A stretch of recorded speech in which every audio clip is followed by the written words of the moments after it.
Dios les bendiga, vamos a orar, vamos a dar inicio a la meditación de esta noche. Damos gracias a Dios por el privilegio de que nos presta el Señor un día más. Y gracias al Señor porque siempre está en todos los asuntos de cada uno de nosotros. Las bendiciones son nuevas cada día. Nos ha dado todo lo que necesitamos este día. Y gracias a Él, pues ya esto está pasando. Ayer estuvimos estudiando sobre una parte de el capítulo 11 de Hebreos del 1 al 4. Y llegamos hasta donde Abel, este es el segundo hijo de Adán y Eva, pero vamos a orar para darle la gloria y la honra a Dios y pedir que el Espíritu Santo nos guíe a toda verdad. Padre, venimos delante de tu presencia, Señor, te damos gracias. Bendecimos tu santo nombre, Señor, y te damos la honra y la gloria, Señor, en el nombre poderoso de Jesús. Gracias por el Espíritu que nos diste, Señor, el Espíritu Santo, que vino a morar en cada uno de nosotros, Señor, tus hijos, Señor.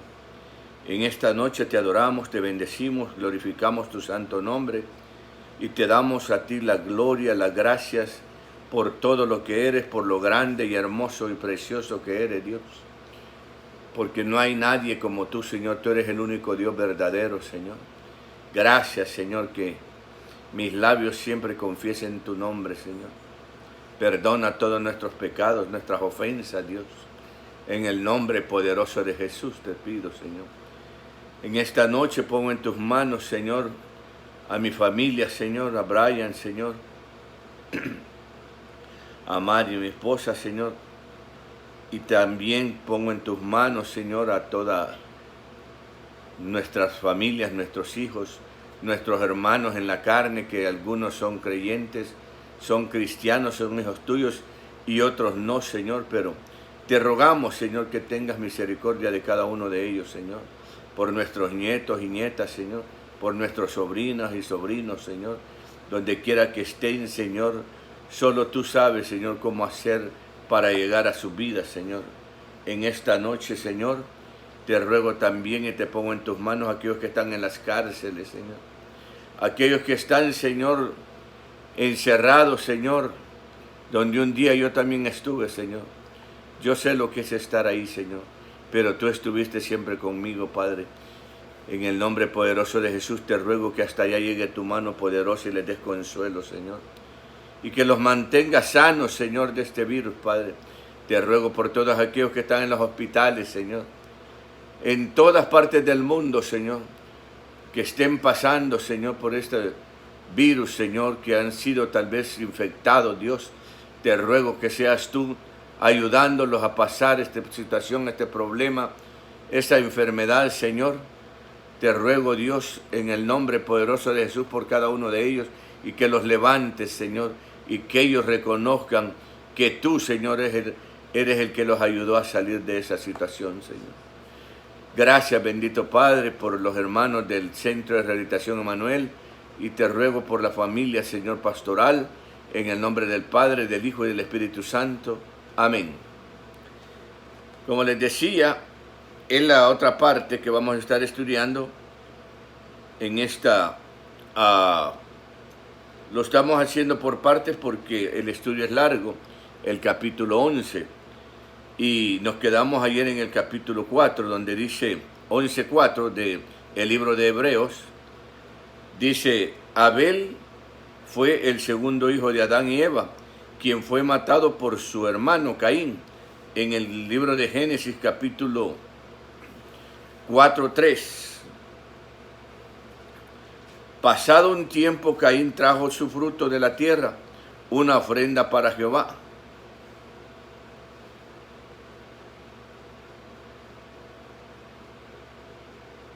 Y dice, una ofrenda para Jehová.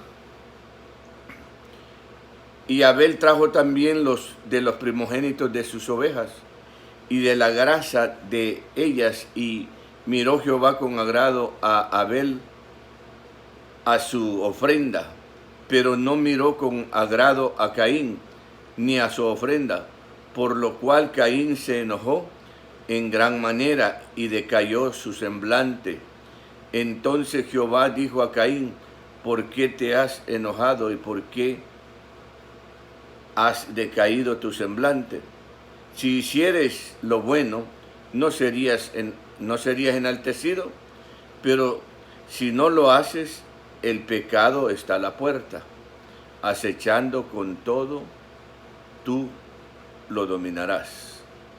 Caín dijo a su hermano Abel: salgamos al campo, y aconteció que estando ellos en el campo, Caín se levantó contra su hermano Abel y lo mató.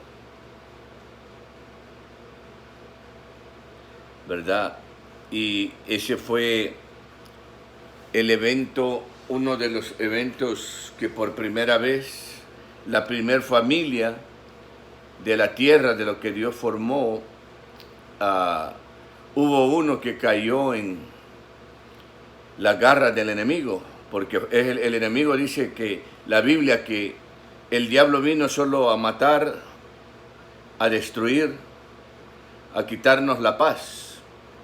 Dice la palabra de Dios que el enemigo ha venido a eso. Pero bendito sea Dios que nos ha librado de esa. Por eso nosotros tenemos que siempre estar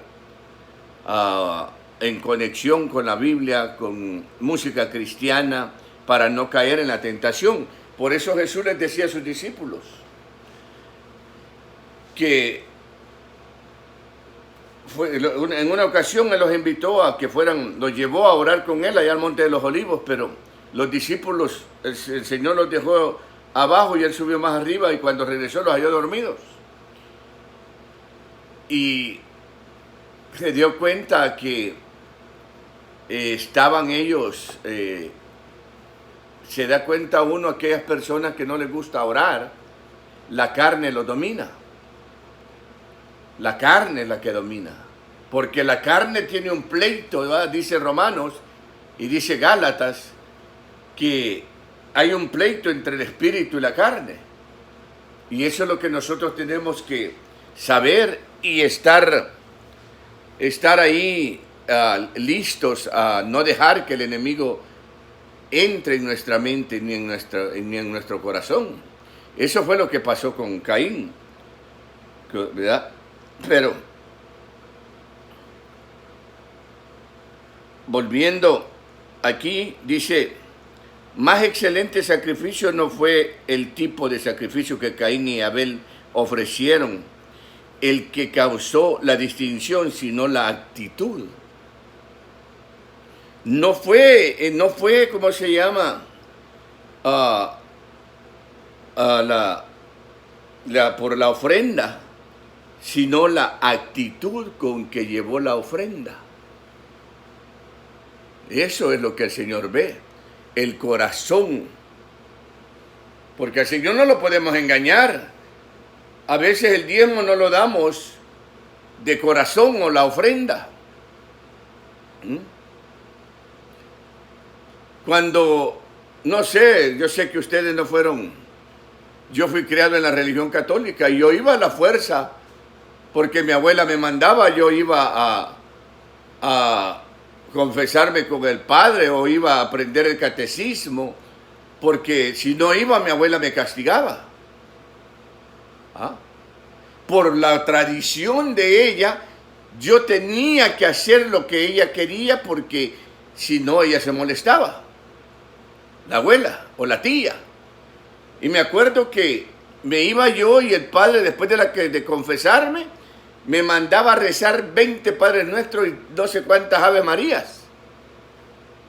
Y yo lo iba a...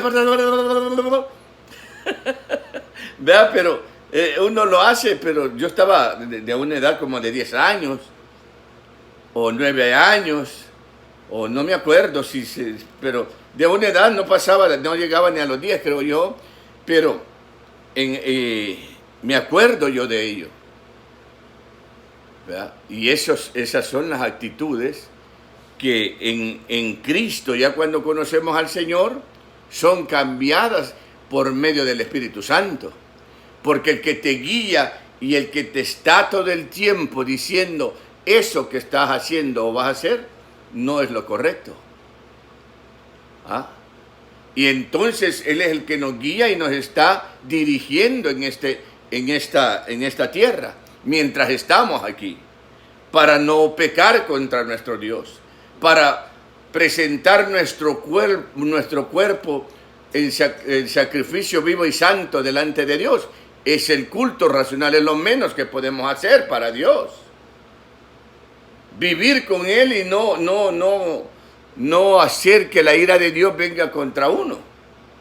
¿Ya? Y eso solo lo logra el Espíritu Santo, pero dice aquí, este no puede ser un texto de fe, dice aquí, con que ellos lo ofrecieron. Este no puede ser un texto de prueba a favor de la superioridad de un sacrificio de sangre. Y muerto aún habla por ella. O sea, está hablando de la muerte de Caín, Hebreos capítulo 4. Y dice que aún muerto habla por ella. Esta afirmación se registra en Génesis 4:10. Jehová dijo, ¿qué has hecho? La voz de la sangre de tu hermano clama a mí desde la tierra. Y en Hebreos 12:24, a Jesús, mediador del nuevo pacto, y a la sangre rociada que habla mejor que la de Abel.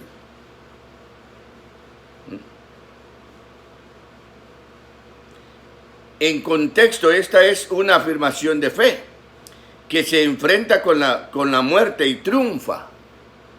Porque Cristo se enfrentó, en la cruz se enfrentó a la muerte, pero venció la muerte porque resucitó.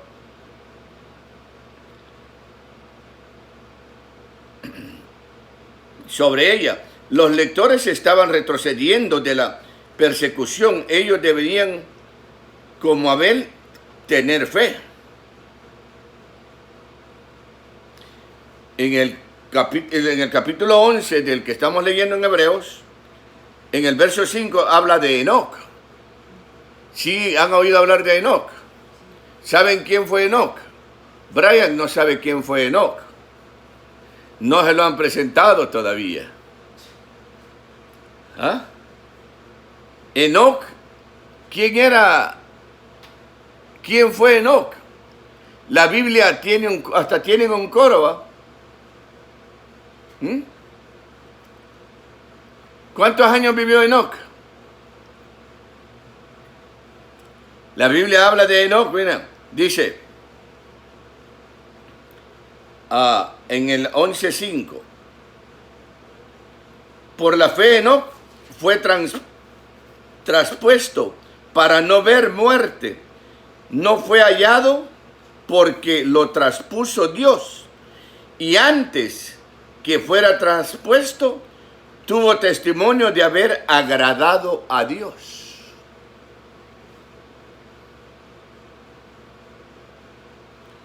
Él fue el primer hombre, después de la caída de Adán, que no fue tocado por la muerte. Génesis 5:24. Caminó pues Enoc con Dios y desapareció porque Dios se lo llevó. Por eso dice la Biblia que 365 años vivió Enoc y desapareció. Hay un canto, no dice la Biblia, perdón, hay un canto, un coro que cantamos en la iglesia hace muchos años, en los años 80, cuando llegué a la iglesia, ya hace muchas lunas, cuando tenía el pelo negro. Bendito sea Dios, pero vivo feliz con Dios, con la vida que Dios me ha dado, vivo feliz. El Antiguo Testamento ofrece detalles de las circunstancias, no ofrece detalles de las circunstancias, sino afirma que el camino con Dios, que él caminó con Dios, fue traspuesto. Esto significa que fue llevado a otro lugar. esta no es una resurrección, sino un traslado como el de Elías. Elías también fue llevado por un torbellino, dice la Biblia. En segundo libro de Reyes, dice en el 2:11, aconteció que mientras ellos iban caminando, ¿saben con quién iba caminando? Con Eliseo. Y el otro se llamaba Elías, y el otro también se llamaba Eliseo. Comenzaba con la misma letra. Oh, bueno. Mientras ellos iban caminando y hablando, un carro de fuego con caballos de fuego se apartó a los dos, y Elías subió al cielo en un torbellino. Yo cuando leí esto me alegré porque también allá van a haber carros porque voy a poder arreglar.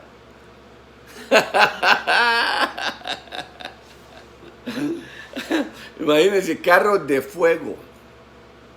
¿Ah? Claro, no sé qué clase de carro, pero aquí dice carros. ¿Verdad? Pero dice que él subió y fue llevado, fue traspuesto. Pero hay una clara distinción en la Biblia entre, número 1, personas traídas de vuelta a la vida, resucitación. 2, personas llevadas al cielo sin experimentar muerte física, traslado. Y 3, Jesús teniendo un nuevo cuerpo espiritual, resurrección. ¿Ya? Hay mucha controversia a veces cuando hablan de Lázaro que resucitó. No, para mí él no resucitó, para mí el espíritu fue devuelto, el espíritu que da vida volvió al cuerpo, lo hizo Jesús, el Padre hizo que volviera a su cuerpo y él volvió a la vida, pero él no resucitó, porque la primera resurrección al primogénito es Jesús. ¿Ah? Bueno, ya vamos a seguir adelante, no quiero entrar en controversia. Y dice aquí, haber agradado a Dios, esta expresión sigue la versión, la Septuaginta, la versión de los 70, pero en él tiene camino con Dios. En el 11:6, sin fe es imposible agradar a Dios. Esta es la afirmación clave de esta unidad literal. O sea, de todo el capítulo habla de fe. Habla de lo que es, ¿qué es la fe? ¿Ah? Explica qué es la fe. Entonces, esta es la afirmación clave de esta unidad literaria. No es solo fe inicial, sino fe perseverante, que agrada a Dios. Todos estos ejemplos permanecieron fieles hasta el fin de la vida, sin importar cómo sucedió ese fin. Fe es la manera que los seres humanos creen, reciben y aceptan las promesas de Dios. Tanto salvación como discipulado son imposibles sin fe. No puede ser salva una persona si no tiene fe. ¿O sí? No. ¿Cómo va a ser salva si no tiene fe? ¿Ah? Porque el Evangelio se predica y la gente, el Espíritu Santo, redarguye de pecado, convence de pecado a las personas, y es donde entra la fe. Cuando uno predica y hace el llamamiento y algunos vienen y levantan la mano porque entendieron el mensaje y el Espíritu Santo ya los tenía preparados. O sea que el que hace el trabajo es el Espíritu Santo. ¿Ah? hablamos de Jesús, predicamos al Cristo resucitado, pero el Espíritu Santo es el que está trabajando y el Padre es el que lo lleva a uno a la iglesia. ¿Ah? Sí, hay trabajo, ellos trabajan juntos y no es que sean tres, es uno solo, pero el misterio no lo puedo entender, pero sí, yo sé que Jehová es Dios, el Espíritu Santo es Dios y Jesús es Dios. Y los tres son uno solo. De ahí no me pregunte nada más porque no le voy a saber explicar. Solo Dios es el único que puede, el que quiera saber que le pregunte a Dios. Pero la realidad es que yo soy salvo y voy para el cielo el día que tenga que partir de esta tierra o muera o el Señor venga por su iglesia, por fe. ¿Verdad? Pero muchos dicen, no, si yo voy a la iglesia, tengo fe en que Jesús va a volver, pero a veces siento que se está tardando mucho y me voy a dar una vueltecita ahí en el mundo y ya no me alcanzó a volver. He visto tantos morir en el centro de rehabilitación. ¿Cuánta gente ha pasado por ahí? Pero, y no solo en este centro, yo trabajé en otro centro allá arriba, parece que se llama Little Rock, allá en Pandel, a un lado, por la 170, pero iba a trabajar allá, iba a dar clases, pues siempre me ha gustado, si me invitan yo voy, y como le dije a Dios que donde Él me mandara yo iba a ir, tengo que hacerlo, porque yo le di a Dios y le dije, sí, donde tú me mandes yo iré. Y con cuidado con no hacerlo. Si yo no lo hago, Él puede levantar a otra persona. Sí, pero yo me comprometí. Y yo aprendí en el libro de Eclesiastés que dice, me lo aprendí de memoria esos textos. En el libro de Eclesiastés capítulo 5, del 5-6, dice, cuando a Dios hagas promesas, no tardes en cumplirlas. Pero muchos van y se levantan cuando llega un predicador o llega un apóstol o profeta, como se llame, y se levantan y van al altar y hacen promesa delante de Dios. Y a la hora que Dios les dice, por medio de algunas otras personas, venga hermano, vamos a ir a tal lugar, o venga hermano, vamos a ir a visitar la cárcel, vamos a ir a predicar en las calles, vamos a ir a repartir comida, no hermano, fíjese que lo invito a la célula, hermano. No, hermano, fíjese que tengo que ir a correr el caballo. Y de noche van. Sí. Pero Dios es el que va a pedir cuentas a cada uno. Pero volviendo al versículo 6, dice, todos estos ejemplos permanecieron fieles hasta el fin de la vida, sin importar cómo sucedió ese fin. Fe es la manera que los seres humanos creen, reciben, aceptan las promesas de Dios. Tanto salvación como discipulados son imposibles sin fe. Fe en la acción de Dios en el pasado, creación, revelación. Fe es la presencia, en la presencia de Dios en el tiempo actual, persecución, sufrimiento, aún muerte. Fe en las acciones prometidas de Dios en el futuro, salvación y cielo. Fe imposible para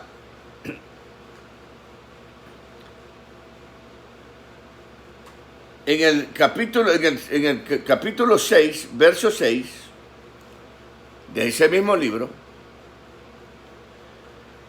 6:6, este es el término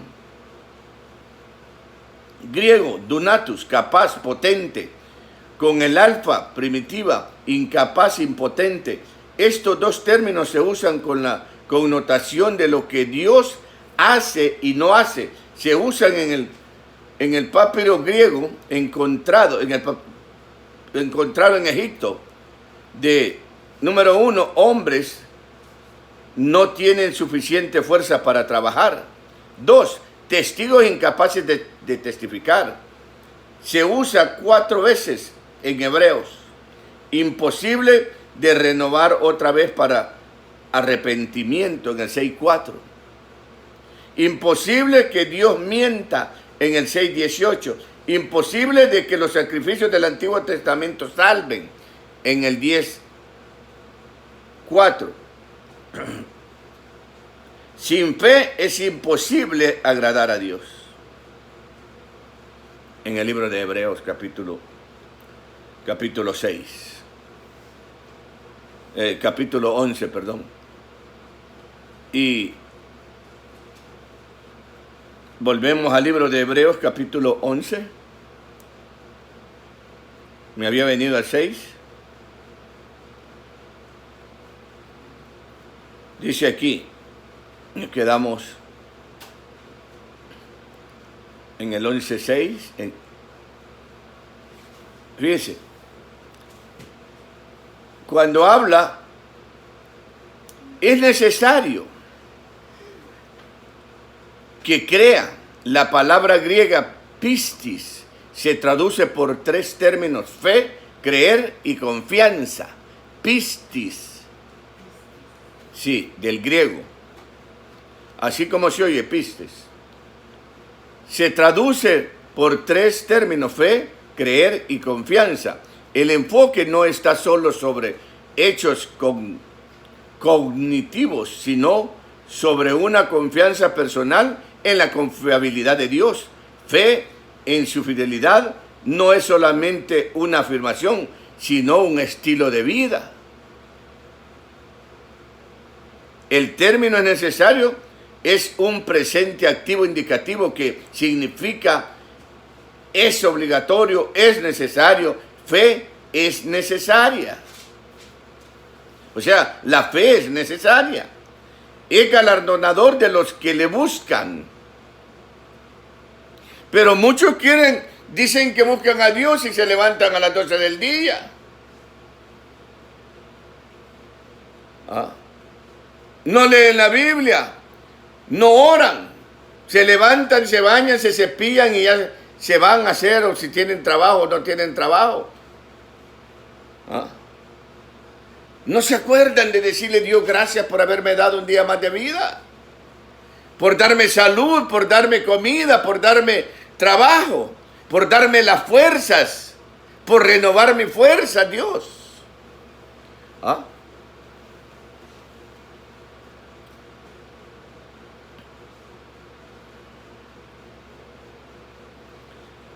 ¿Cómo quieren recibir galardón? El que da los galardones es Dios. Es Jehová Dios, es Jesús, es el Espíritu Santo. Es galardonador de los que le buscan. Esto se refiere tanto a la respuesta inicial de la fe como también la respuesta de fe continuada. En el capítulo 11, verso 7, cuando fue advertido por Dios acerca de las cosas que aún no se veían, aquí tenemos el modelo de fe. Estos santos del Antiguo Testamento actuaron en base de lo que habían recibido de Dios. Sus acciones probaron que su fe no eran meras palabras.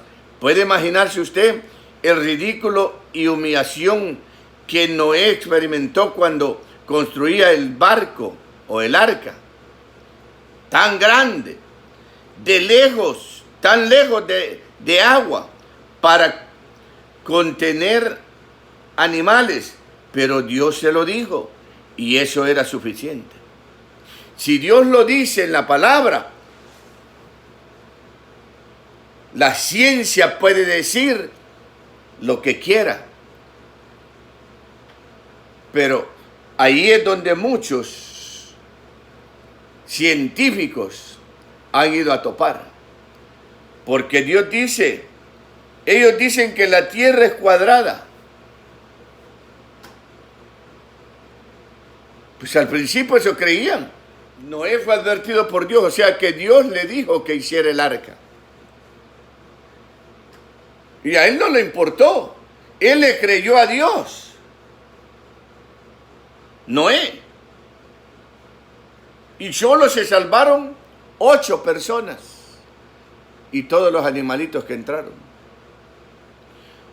Porque la gente se reía.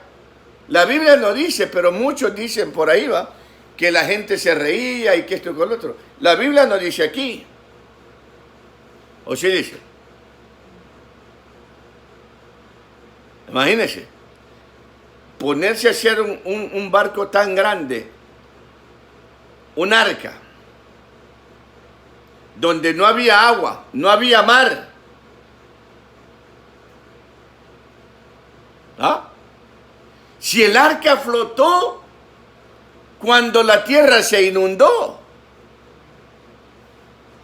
¿Ah? Sí. Pues eso tal vez la gente pensaba. Y decía, pues nunca ha llovido. Este loco dice que va a llover, que va a venir un diluvio, que entremos al arca.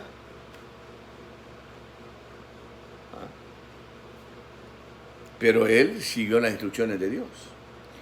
Y esto que está escrito aquí es para que nosotros, si Dios dice una cosa en su bendita palabra, nosotros tenemos, sus hijos, tenemos que creerla y esperar, porque de que va a llegar y que va a volver Jesús a la tierra, va a volver, no a la tierra, va a venir hasta las nubes cuando venga a recoger su iglesia. De que va a volver, porque Él lo prometió. Y vuelvo a repetir, Él no es hijo de hombre para mentir, aunque muchos no lo esperan, como lo que dice Mateo 25, de las 10 vírgenes, la parábola de las 10 vírgenes. Ahí dice, habla Mateo 25, y se va a dar cuenta que ahí habla, donde están las 10 vírgenes, donde habla de las 10 vírgenes, ¿lo tienes? Dice el encabezado de las 10 vírgenes. Lee ahí como dice. Vale. Fíjense cómo dice.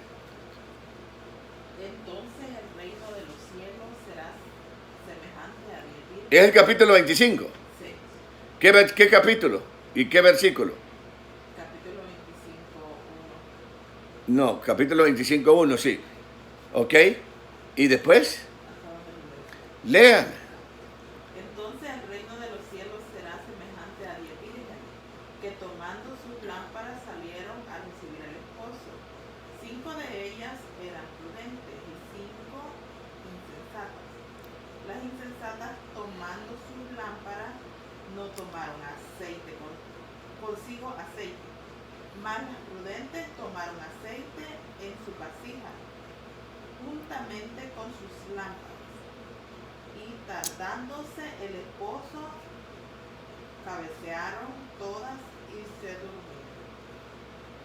Y a la medianoche se oyó un clamor: aquí viene el esposo, salid a recibirle. Entonces todas aquellas vírgenes se levantaron y arreglaron sus lámparas. Y las insensatas dijeron a las prudentes: dadnos de vuestro aceite, porque nuestras lámparas se apagan. Hasta ahí. Imagínense. Es una parábola. ¿Saben qué es una parábola? Una parábola está en el libro de teología, pero se llama hermenéutica. Pero una parábola es algo representando algo celestial con algo terrenal. Eso es lo que quiere decir una parábola. Pero lo que sucede es que esta gente, estas 10 mujeres, estas 10 vírgenes, la mitad estaba preparada, llena sus lámparas de aceite, y hasta tenían para seguir llenando. Habían traído, pero las otras solo traían sus lámparas. Pero ese Señor se tardó y se les acabó el aceite. Y a la hora de que les se oye la algarabía de que el Señor ya viene, pero ahí está diciendo, fíjense cómo dice, ¿verdad que sí ahí? Que el esposo llegaba. ¿Y qué pasó? Las mujeres se quedaron. Y así va a pasar con muchos de la iglesia, que van a andar enfiestados, en cantinas, en los bares, en la droga, en el alcohol, prostituyéndose, en el adulterio, en la fornicación. ¿Por qué? Porque creyeron que tardaba, que les iba a quedar tiempo de regresar. Pero volviendo a lo del arca, puede imaginarse usted el ridículo y humillación que Noé experimentó cuando construía el arca tan grande, tan lejos del agua, para contener animales, pero Dios se lo dijo, y eso era suficiente. Con sus acciones se salvó a sí mismo y a su familia.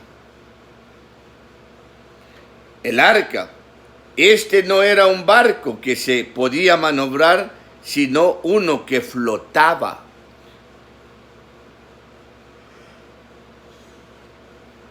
Ese barco, esa arca, no tenía timón.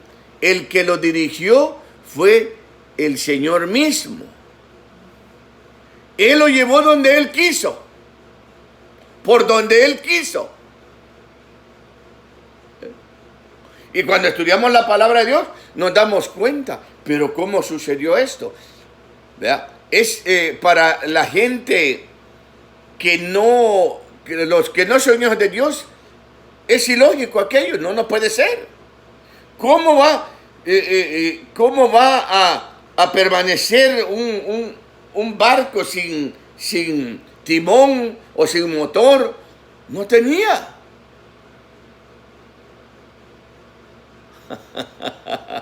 Pero sin embargo a Dios le plació salvar a 8 personas.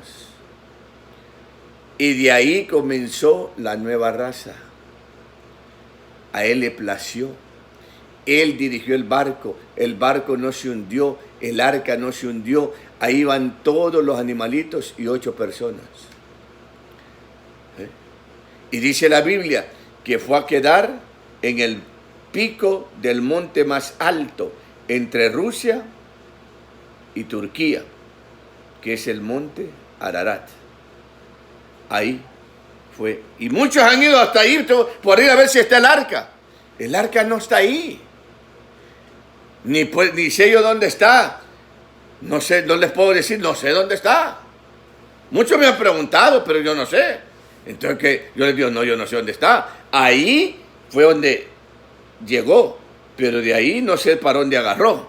Ha de haber ido por otro lado, pero la cosa es que la Biblia, no podemos hablar más de lo que la Biblia no dice.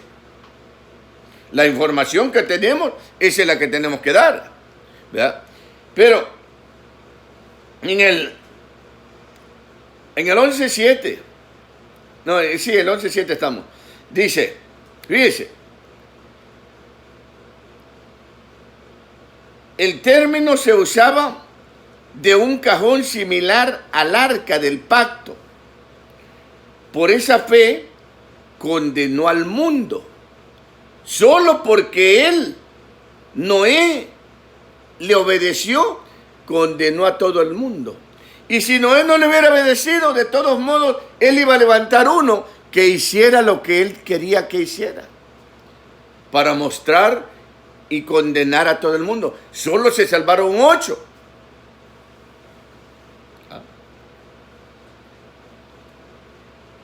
Y dice, por la fe de Noé, condenó a todo el mundo. ¿Cómo condenó al mundo? Noé, hay 2 posibilidades. Una, por sus acciones de fe. Y 2, por su predicación.